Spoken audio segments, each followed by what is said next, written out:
Welcome to Jeevan Takis. Bangalore to London Kuwait Airways Travel Trip Episode 2.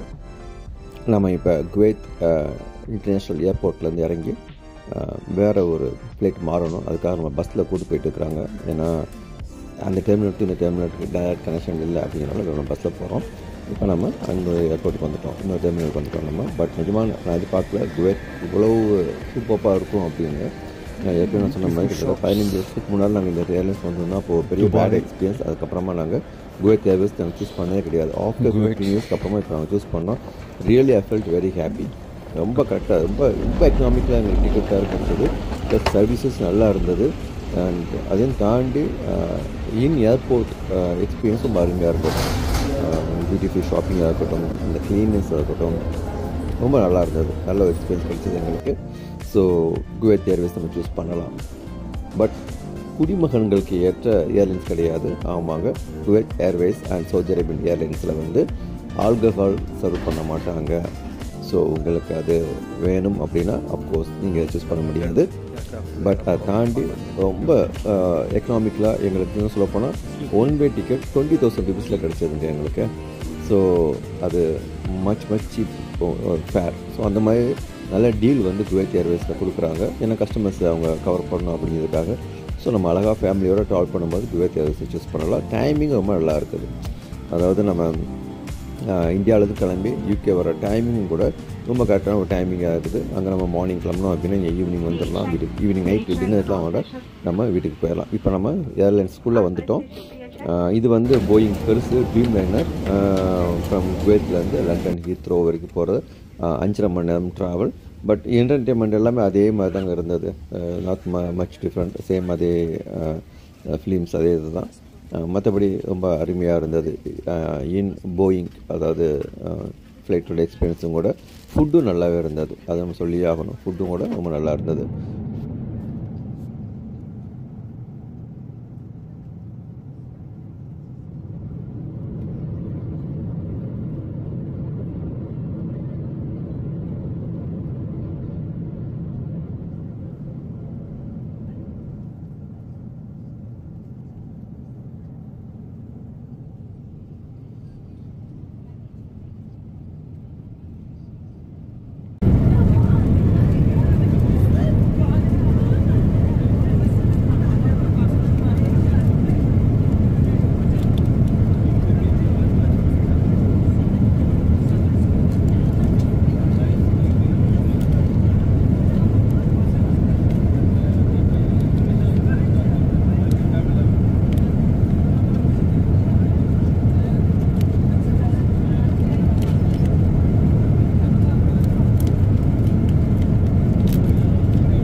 ரொம்ப அருமையாக இருக்குது. Thanks படம் பார்த்து பயங்கர இன்ஸ்பிரேஷனாக நமக்கு மோட்டிவேஷனாக இருக்கும். இந்த படம் பார்த்து முடிக்கிறதுக்குள்ளே கிட்டத்தட்ட பார்த்திங்கன்னா லண்டன் நெருங்கிட்டோம் நாங்கள். ஸோ அப்போ வந்து ஸ்நாக்ஸ் மாதிரி கொடுத்தாங்க. லேண்டிங் முன்னால் காஃபி வித் ஸ்நாக்ஸ். முக்கியமாக வானத்தில் இருக்கக்கூடிய அந்த விண்டோவுடைய கீழே பூமியை பார்க்க அழகு இருக்கும் பாருங்கள். ஆடாடா வேறு மாதிரி இருக்குங்க.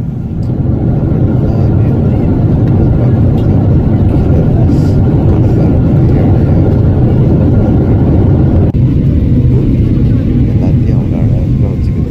மேலே பார்க்க தெரியும் நமக்கு. அது கீழே வந்ததுக்கு பார்த்து நிறைய வேறுபாடுகள்லாம் இருக்குது.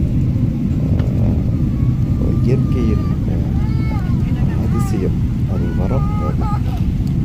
உங்களுக்கு இந்த மாதிரி விண்டோ சைடு உட்காந்து வானத்தில் இருந்து பூமியை பார்க்கக்கூடிய அழகு கிடச்சிருந்துச்சி அப்படின்னா உங்கள் அனுபவம், உங்களுடைய ஃபீல் அப்போ எப்படி இருந்துச்சு அப்படிங்கிறத கமெண்ட்ஸில் சொல்லுங்கள். நீங்கள் பாருங்களேன், அவ்வளோ அழகாக இருக்கும். அதுவும் யூகேக்கு மேலே, அதாவது மான்செஸ்டர், லண்டன் அந்த மாதிரி அதுக்கு மேலே பறக்கும் பொழுது எல்லா இடமும் அப்படியே க்ரீனிஷாக, அந்த சுத்தமான தண்ணி, அது தவழும் மேகங்கள், வார்த்தையே இல்லைங்க. அப்படியே இளையராஜா பாட்டோடு சேர்ந்து பார்த்தா இன்னும் சூப்பராக இருக்கும். பட் என்ன பண்ணுறது, காப்பிரைட்ஸ் போட்டு கட் பண்ணிடுவாங்க. அதனால் அவர் பாட்டு இப்போ தனியாக தான் போட்டு கேட்டுக்கணும், இதில் சேர்த்து போட முடியாது என்னால். ஆனால் இந்த அழகை மட்டும் ரசித்து பாருங்களேன், எவ்வளோ அழகாக இருக்குது பாருங்களேன். இறைவன் வாழ்கிறதுக்காக நம்ம வாழ்கிறதுக்காக கொடுத்த இந்த அழகான பூமியை நம்ம எவ்வளோ நாசம் பண்ணிடுறோம்ல. மரத்தை வெட்டிடுறோம், குவாரிக்காக மலையை வெட்டி எடுத்துடுறோம். ரொம்ப கொடுமை இல்லை? ஆனால் சில நாடுகள் அப்படியே வச்சுருக்குறாங்க. எதுக்குமே பயன்படாத மரமாக இருந்தால் கூட வெட்டாமல் வச்சுருப்பாங்க. அவ்வளோ அழகாக அவங்க நாடுகளை பராமரிக்கிறாங்க, நேசிக்கிறாங்க. அதான் உண்மை. நேசிக்கிறத கற்றுக்கணும் நம்ம. நேசம் அப்படிங்கிறது நம்ம சொந்த பந்தத்து மேலே மட்டும் வர்றதில்லை, நம்ம சமூகத்து மேலே, நம்ம ஊர் மேலே, நம்ம நாட்டு மேலே வரணும். அதான் நேசம். அந்த நேசம் வந்துட்டால் நாமளும் வெற்றியாளர்களாகி விடுவோம், நம் நாடும் உயர்ந்த நிலைக்கு சென்று விடும்.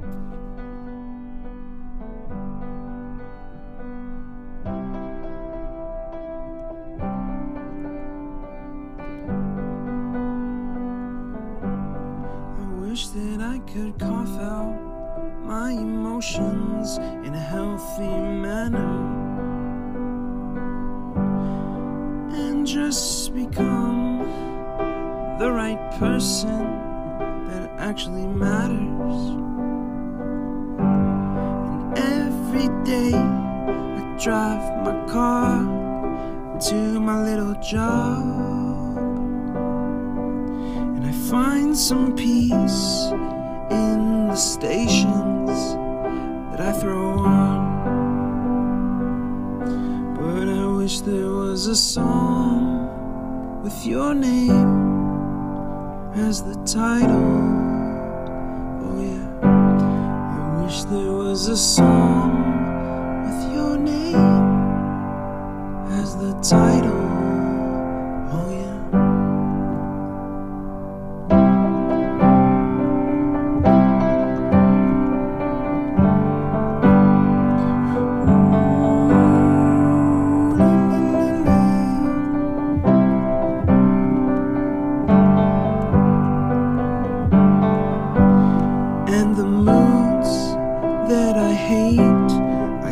To embrace, wonder why I'm so opposite, I'm so backwards and upside down. I'm such a clown, but I've got no frown on my little face. Why am I so freaking cute sometimes? Yeah, such drama queen, such drama queen, and I wish there was a song that I could make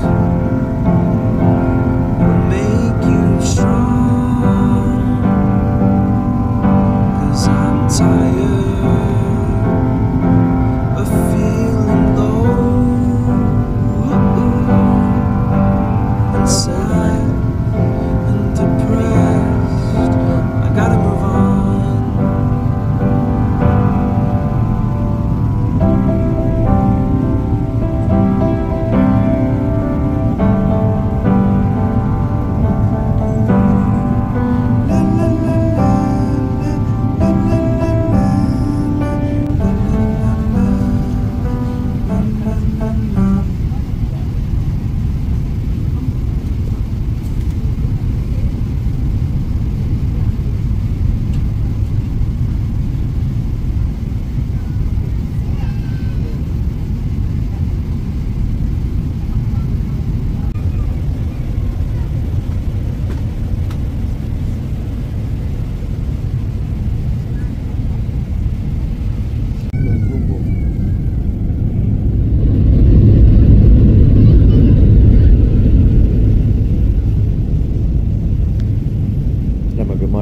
England தலைநகரமான லண்டனுக்கு வந்துருச்சு.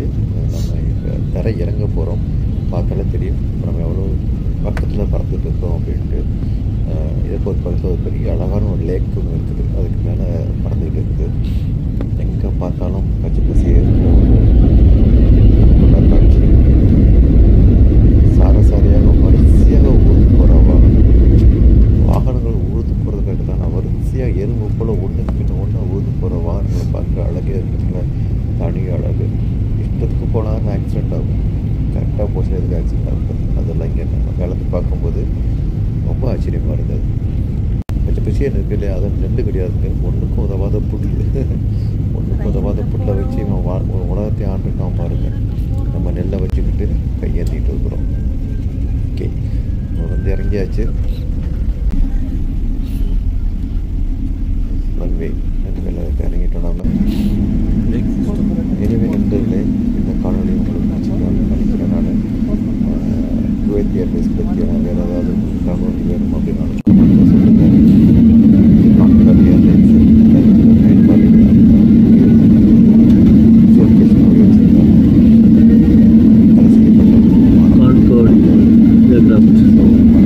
தடை செய்யப்பட்ட விமானம். இந்த விமானம் வந்து London to New York வெறும் 3 மணி நேரத்தில் போயிட்டு இருந்ததுங்க. அவ்வளோ ஒரு வேகம். பட் ஆனால் பாதுகாப்பு கருதி அதை நிப்பாட்டிட்டாங்க சர்வீஸு. அந்த ஏர்லைன்ஸ் மட்டும் இங்கே நிப்பாட்டிச்சுக்கிறாங்க. யாருக்குமே ஒரு லைஃப்பில் உதவியாவது இந்த நாட்டுக்கு போக வேண்டாம் அப்படின்னு ஒரு ஆசைப்படுற ஒரு நாட்டுக்கு போக போகிறோம் நம்ம. இன்னும் சொல்லப்போனால் அந்த நாட்டில் வந்து சிசிடிவியே கிடையாது. அடுத்த எபிசோடு நம்ம போக போகிற நாட்டில் என்ன ஸ்பெஷாலிட்டி அப்படின்னா, எங்கேயுமே கடைகளில், ரோட்டில், மக்கள் கூடுற இடத்துல எங்கேயுமே சிசிடிவியே கிடையாது. சிசிடிவி கண்காணிப்பு கேமரா இல்லாத ஒரு நாடு இப்போ உள்ள நிலைமையில். என்னடா இது அப்படிங்கிறீங்களா? ஆமாம், போப்ஸ் பத்திரிகையோட தரவரிசையில் மக்கள் வாழ தகுதியான நாடுகளில் முதல் இடத்துல உள்ள நாடு அந்த நாடு. அப்போ இந்தியா எத்தனை இடம் கேட்குறீங்களா? 112வது இடத்துல இருக்குது இந்தியா. நம்ம அடுத்த எபிசோடு போகிற நாடு முதல் இடத்துல இருக்குது. ரொம்ப மிஸ் பண்ணாமல் பாருங்கள், அது இன்னும் இன்ட்ரெஸ்டிங்காக இருக்கும். அது மட்டும் இல்லாமல் அதை நம்ம நிறைய ரோடு வாக் டூர் பண்ண போகிறோம், நடந்தே போக போகிறோம் அதை. ஸோ உங்களுக்காகவே stay tune with Jeevan talkies. Thank you for வாட்சிங்.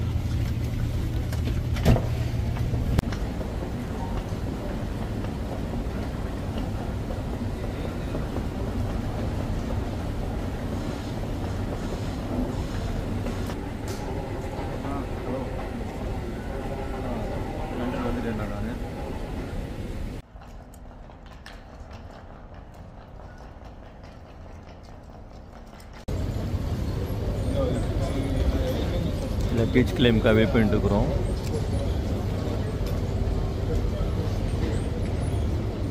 இந்த பெட்டி ரொம்ப நேரமாக சுற்றிக்கிட்டு இருக்குது.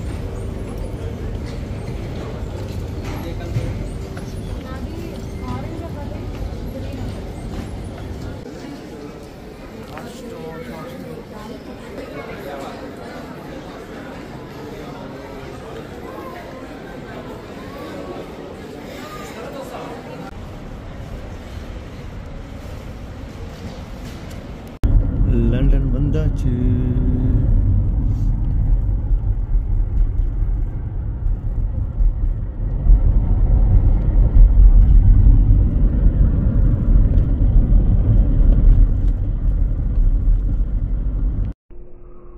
இந்த ஊரில் உள்ளவங்க ஹைவேல வண்டி ஓட்டுறது பாருங்களேன், கிறுக்கு பயங்க. கரெக்டாக அந்த கோட்டுக்குள்ளே ஓட்டுறாங்க. வண்டியே ஓட்ட தெரியல. ஆக்சுவலாக கோட்டுக்கு மேலே தானே ஓட்டணும். பார்த்திங்கன்னா 1 2 3 4 லேன் போட்டுக்கிறாங்க. கரெக்டாக 4 லேனில் 4 வண்டி வாகனம் மட்டும்தான் வருது. எப்படி அது? ஆக்சுவலாக 4 லேன் போட்டால் கிட்டத்தட்ட ஒரு 7 வண்டியாக வர வேண்டாமா? இடித்து பிடிச்சிட்டு வரணுமே. சரியான கிறுக்கேன். எவன் இவங்களுக்கு லைசன்ஸ் கொடுத்தானே தெரியல பாருங்களேன். கரெக்டாக அந்த கோட்டுக்குள்ளே ஓட்டுறாங்க. அந்த லேன் மாறணும் அப்படின்னு இண்டிகேட்டர் போட்டு மாறுறாங்க. கனரக வாகனங்கள்லாம் இடது பக்கமே வருது. நம்ம ஊரில் வலது பக்கம் தானே வரும். அப்போ தானே இடிச்சிட்டு அந்த சென்ட்ரல் மீடியனை தாண்டி அந்த பக்கம் போய் மோதலாம். இவன் பாருங்கள், கரெக்டாக இடது பக்கமே போகிறாங்க. ட்ரக்கு, பஸ்ஸு எல்லாம் இடது பக்கம் போகுது. ஓவர்டேக் பண்ணுற மட்டும் வலது பக்கம் ஓவர்டேக் பண்ணிட்டு மட்டும் அந்த பக்கம் போயிடுறான். அந்த வலது பக்கம் லைன் பாருங்களேன், ஃப்ரீயாகவே இருக்குது பாருங்களேன். பாவிகளா பாருங்களேன், வலது பக்கம் லைன் ஃபுல்லாக ஃப்ரீயாக இருக்குது. அந்த லைனில் ஓவர்டேக் பண்ணுறக்கு மட்டும் தான் பயன்படுத்துகிறான். என்ன கிடையாது, கிறுக்கு பயமாக வண்டி ஓட்டுறாங்க. சே. நம்ம ஊரில் கொண்டு போய் காமிக்கணும் எப்படி வண்டி ஓட்டணும் அப்படிங்கிறது. நம்மளாம் ஹைவேல எப்படி ஓட்டுவோம்?